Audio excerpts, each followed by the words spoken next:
இது ஒரு இரவில் ஒட்டுமொத்தமாக காலியான பேய் கிராமம் என்று அழைக்கப்படுகிறது. குல்தாரா ஒரு இரவில் மறைந்த மக்கள். ராஜஸ்தான் மாநிலம் ஜெய்சல்மேர் அருகே உள்ள இந்த கிராமம் 13ஆம் நூற்றாண்டில் பாலிவால் பிராமணர்களால் உருவாக்கப்பட்டது. சுமார் 600 ஆண்டுகள் செழிப்பாக இருந்த இந்த கிராமம் 1825ஆம் ஆண்டு ஒரு நாள் இரவோடு இரவாக மாயமானது.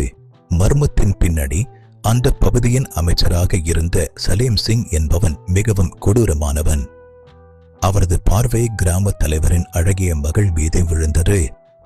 அவளை தனக்கு மனம் முடித்து தர வேண்டும் என்றும், இல்லை என்றால் கிராம மக்கள் மீது கடும் வரி விதிப்பேன் என்றும் மிரட்டினான்.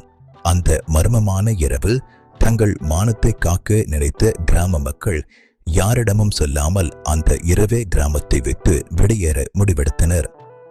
குல்தாரா மற்றும் அதை சுற்றியுள்ள 84 கிராமங்களை சேர்ந்த மக்கள் அனைவரும் ஒரே இரவில் மாயமானார்கள். அவர்கள் எங்கே போனார்கள், எப்படி இவ்வளவு சீக்கிரம் சென்றார்கள் என்பது இன்று வரை யாருக்கும் தெரியாது. கிராமத்தின் சாபம் மக்கள் வெளியேறும் போது அந்த கிராமத்திற்கு ஒரு சாபம் கொடுத்ததாக நம்பப்படுகிறது. இனி இங்கே யாரும் குடியேற முடியாது என்பதே அது. அன்று முதல் இன்று வரை பலமுறை அங்கே மக்கள் குடியேற முயன்றும் மர்மமான விபத்துகளாலும் பயத்தாலும் மீண்டும் வெளியேறிவிட்டனர். தற்போது இந்திய தொல்லியல் துறை இதை ஒரு சுற்றுலா தலமாக பராமரிக்கிறது.